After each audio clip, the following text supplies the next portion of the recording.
ജയചന്ദ്രൻ നോക്കൂ, ഈ പ്രതീതി നിർമ്മാണം വളരെ പ്രധാനമായി അടിവരയിട്ടാണ് അഡ്വക്കേറ്റ് കെ എസ് അരുൺകുമാർ പറഞ്ഞത്. നേരത്തെ എൻ ശ്രീകുമാർ ചൂണ്ടിക്കാട്ടിയത് കഴിഞ്ഞ ചർച്ചകളിലൊക്കെ അദ്ദേഹം അത് പറയുന്നുണ്ട്, ഈ പഞ്ചായത്ത് തെരഞ്ഞെടുപ്പിൽ വലിയ മുന്നേറ്റം ഉണ്ടായി എന്ന്. പക്ഷേ ഇപ്പോൾ അരുൺകുമാർ ചൂണ്ടിക്കാട്ടിയ ആ വസ്തുതയുണ്ടല്ലോ, നമുക്കറിയാവുന്നതാണ്.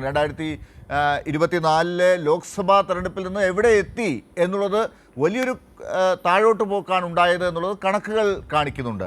അവിടെയാണ് വലിയ പ്രതീതി ഉണ്ടാക്കുന്നത്. ആ നോക്കൂ, ഞങ്ങളുടെ പ്രകടന പത്രിക അത് ജനം സ്വീകരിച്ചു, ഞങ്ങളെയാണ് ഇനി ഇതാ കൊണ്ടുവരാൻ പോകുന്നത് അടുത്ത തെരഞ്ഞെടുപ്പിൽ എന്നുള്ളത് വരുമ്പോഴും ഇവിടെ ഒന്നുമില്ല, ബദലായി മുന്നോട്ട് വെക്കുന്ന കാര്യങ്ങളൊന്നും കാണുന്നില്ല എന്നതാണ് വിസ്മയം. ഇങ്ങനെയുള്ള വാക്കുകൾ മാത്രമേ ഉള്ളൂ. എങ്ങനെ കാണുന്നതാണ്? പിന്നെ യു ഡി എഫിന്റെ വ്യാപകമായ പ്രചരണത്തിന്റെ പ്രധാനപ്പെട്ട കേന്ദ്രിത മനോഭാവം അല്ലെങ്കിൽ കേന്ദ്രീകൃതമായ ഒരു നിലപാടെന്ന് പറയുന്നത് കഴിഞ്ഞ 10 വർഷമായി കേരളത്തിൽ അതിഭയങ്കര വിലക്കയറ്റമാണ്.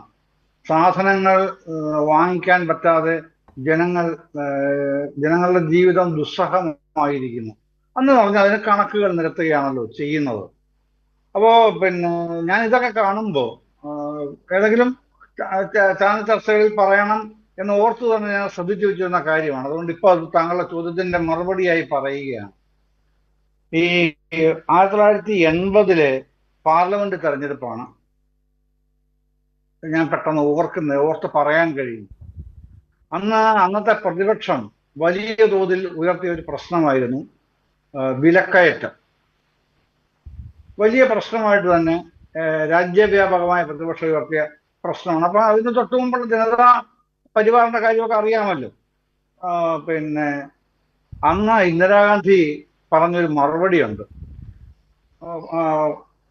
അതിപ്രശസ്തമോ അല്ലെങ്കിൽ കുപ്രസിദ്ധമോ ആയ ഒരു മറുപടി: വിലക്കയറ്റം ഒരു ആഗോള പ്രതിഭാസമാണ്, അത് ഇന്ത്യയിൽ മാത്രമുള്ളതല്ല, അത് ഇന്ത്യയിൽ മാത്രമുള്ളതാണ് എന്ന മട്ടിൽ പ്രചരിപ്പിക്കുന്നത് പ്രതിപക്ഷത്തിന്റെ കഴിവുകേട് കൊണ്ടാണ്. ഇതായിരുന്നു ഇന്ദിരാഗാന്ധിയുടെ മറുപടി. അപ്പൊ ആ മറുപടി പിന്നീട് രാഷ്ട്രീയക്കാർ എത്രത്തോളം ഉപയോഗിച്ചിട്ടുണ്ടെന്നുള്ളത് അതൊരു തർക്ക പ്രശ്നമാണ്. പക്ഷെ ഇന്ദിരാഗാന്ധി അത് പറഞ്ഞിട്ടുണ്ടെന്നും സോഷ്യോളജിസ്റ്റുകൾ അടക്കം പലപ്പോഴും ഇത് കോട്ട് ചെയ്തിട്ടാണ് സംസാരിച്ചിട്ടുള്ളതെന്നുള്ളത് നമുക്കറിയുന്ന കാര്യമാണ്. അപ്പൊ ഇതുമായി ചേർത്ത് വെച്ച് എനിക്ക് പറയാൻ കഴിയുന്ന ഒരു കാര്യം, 1980 ഒരു പവൻ സ്വർണത്തിന് 975 രൂപയായിരുന്നു വില.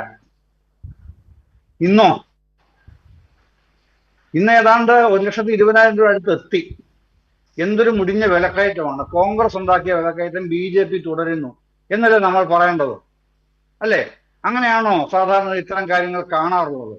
അത് ഇത്തരം വിലക്കയറ്റത്തിനൊക്കെ അതിൻ്റെതായിട്ടുള്ള പിന്നെ ഈ അടിസ്ഥാനപരമായ കാര്യങ്ങളും കാരണങ്ങളും ഉണ്ടാവും. അതിന്റെ ഒരു നെറ്റ് ഔട്ട്കം ആയിട്ടാണ് പിന്നെ ഇതൊക്കെ പുറത്തു വരിക. അപ്പൊ എന്താണ് സംഭവിക്കുന്നത്? ഞാൻ എപ്പോഴും പറയാറുള്ള ഇത്തരം ചർച്ചകൾ വരുമ്പോൾ ഞാൻ പറയാറുള്ള കാര്യമുണ്ട്. എന്നെ സംബന്ധിച്ചോളം പിന്നെ വില കൂട്ടുന്നതിനോട് വിയോജിക്കുന്ന ആളല്ല ഞാൻ ഒരു സാധനത്തിനും. പ്രൊവൈഡഡ് എനിക്ക് എന്റെ ശമ്പളം കൂട്ടിക്കിട്ടണം, എന്നിട്ട് നിങ്ങൾ വില കൂട്ടിക്കോളൂ. ഏത് ഗവൺമെന്റിനോട് ഞാൻ പറയുന്നത് അങ്ങനെയാണ്. എല്ലാവരുടെയും മനോഭാവം അങ്ങനെയാണെന്നേ. എന്റെ ശമ്പളം കൂട്ടാതെ നിങ്ങൾ വില കൂട്ടിയാൽ അത് പ്രശ്നമാണ്. പക്ഷെ ജനങ്ങളുടെ ഈ പർച്ചേസിംഗ് പാരിറ്റി കൂടണമല്ലോ. വില കൂടുമ്പോൾ ഈ പർച്ചേസിംഗ് പാരിറ്റി കൂടണമെങ്കിൽ എന്ത് ചെയ്യും? അവനവന്റെ വേതനം വർദ്ധിക്കണം. അത് സാമാന്യഗതിയല്ലേ, സാമാന്യ യുക്തിയുമല്ലേ. അപ്പൊ അതാണ് കാര്യം. അത് കേരളത്തിൽ ഉണ്ടോ എന്നുള്ളതുകൊണ്ടാണല്ലോ അന്യസംസ്ഥാന തൊഴിലാളികൾ ഗൾഫിൽ പോവാതെ ഇപ്പൊ കേരളത്തിലേക്ക് വരുന്നത്, അല്ലേ? അല്ലെങ്കിൽ അവർ കേരളം അവർക്ക് ഗൾഫാണ്. അവരെ ഞാൻ മുൻപ് കേരളത്തിന് പറഞ്ഞിട്ടുണ്ടെന്നാണ് ഞാൻ ഓർക്കുന്നത്. എനിക്കൊരു സുഹൃത്തുണ്ട്, പത്തനംതിട്ട ട്രാവൽ ഏജൻസി നടത്തുകയാണ്. അയാളുടെ പ്രധാനപ്പെട്ട വരുമാനം ആ മേഖലയിലെ പിന്നെ ഏതാണ്ട് 1 ലക്ഷത്തോളം വരുന്ന അതിഥി തൊഴിലാളികളുണ്ട്. അവർ 2 മാസം കൂടുമ്പോൾ നാട്ടിൽ പോകും. അവർക്ക് ഫ്ലൈറ്റ് ബുക്ക് ചെയ്ത് കൊടുക്കുന്ന പണിയാണ് ഏറ്റവും പ്രധാനമായിട്ട് ഇവർ ചെയ്യുന്നത്. ചെറിയ തുകയൊന്നുമല്ല ലോക്കൽ. അത് അയാളുടെ ജീവിത മാർഗമായി തന്നെ വലിയ വിധത്തിൽ മാറിക്കഴിഞ്ഞിട്ടുണ്ട്. അപ്പൊ അത് കേരളത്തിൽ സാധ്യമാണ് എന്ന് തെളിയിക്കുകയാണ് ഇവിടെ. കഴിഞ്ഞ 10 വർഷമായിട്ട് അതിഥി തൊഴിലാളികളുടെ എണ്ണം കൂടുതലല്ലേ വരുന്നത്. ഇത് നമ്മൾ പറയുമ്പോഴേക്ക് നേരെ മറുപടി എന്താ വരുന്നത് അറിയാമോ? നിങ്ങൾ ബംഗാൾ നോക്കൂ. ബംഗാളിലുള്ള ആൾക്കാരാണ് അങ്ങോട്ട് വരുന്നത്. ബംഗാളികളാണ് ഇവിടെ വരുന്നത്. ബംഗാളിൽ നിന്ന് വരുന്ന ബംഗ്ലാദേശികളാണ്.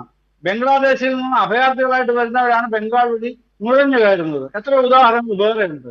പക്ഷേ മോദിയുടെ ഗുജറാത്ത് മാത്രം മാറ്റി നിർത്തിയാൽ ഒഡീഷ, ബീഹാർ, അസം ഈ പ്രദേശങ്ങളിൽ നിന്നെല്ലാം ആൾക്കാര് ഇങ്ങനെ നിരനിരയായി എന്ന വണ്ണം ഇവിടെ കുടുംബസഹിതമാണ് വന്ന് കുട്ടികളെ നമ്മുടെ പൊതുവിദ്യാലയങ്ങളിൽ ചേർക്കുന്നത്. നമ്മളെ ഒരു കുട്ടി മലയാള ഭാഷയിൽ ഏറ്റവും മികച്ച മാർക്ക് വാങ്ങിയതിന്റെ ചരിത്രം നമ്മളെല്ലാം ചർച്ച ചെയ്തതല്ലേ, ചാനലുകളും പത്രങ്ങളും എല്ലാം. അപ്പൊ അതുണ്ട്. എന്നാൽ കേരളത്തിന് പർച്ചേഷൻ പാരിറ്റി കേരളത്തിൽ ജീവിച്ച് തൊഴിലെടുത്ത് ജീവിക്കുന്നവർക്കുണ്ട് എന്നുള്ളതാണ് തെളിവ്. അപ്പോ ഈ പറയുന്ന വിലക്കയറ്റം എന്നുള്ളത് കെട്ടുകഥയായിട്ട് മാറുകയാണ് അവിടെ. ഒന്ന്. രണ്ടാമത്തെ പ്രധാനപ്പെട്ട പ്രശ്നം, എന്താണ് നിങ്ങൾക്ക് വേണ്ടത്? ഞങ്ങൾക്ക് വേണ്ട അധികാരമാണ്. ആർക്ക്? UDF. ആ അധികാരം കിട്ടാനായി തെരഞ്ഞെടുപ്പ് കാലത്തും അല്ലാത്ത കാലത്തും എന്തൊക്കെ പറയണോ അതൊക്കെ ഞങ്ങൾ പറയും. ഞങ്ങളെ പിന്തുണയ്ക്കാൻ മാധ്യമങ്ങളുടെ വലിയൊരു പിൻബലം ഞങ്ങൾക്കുണ്ട്. ഇതാണ് മറ്റൊന്ന്. അത് യാഥാർത്ഥ്യമാണ്. അതിനെ എങ്ങനെയാണ് കൗണ്ടർ ചെയ്യേണ്ടത് എന്നുള്ളത് LDF അറിയാം. LDFിൻ്റെതായ രീതികൾ കൊണ്ടുവരുന്നുമുണ്ട്, അങ്ങനെ പോകുന്നുമുണ്ട്. അതങ്ങനെയാണ് പോവുക. അപ്പൊ പിന്നെ മിച്ചം വരുന്ന പ്രശ്നം ഏതാണ്? അടിസ്ഥാന സൗകര്യ വികസനം നടന്നോ? ഒന്ന്, ചോദ്യം നമ്പർ 1 അതാണല്ലോ. പിന്നെ അവർ മിച്ചം വരുന്ന പ്രശ്നം നടക്കുന്നുണ്ട്, നടന്നിട്ടുമുണ്ട്.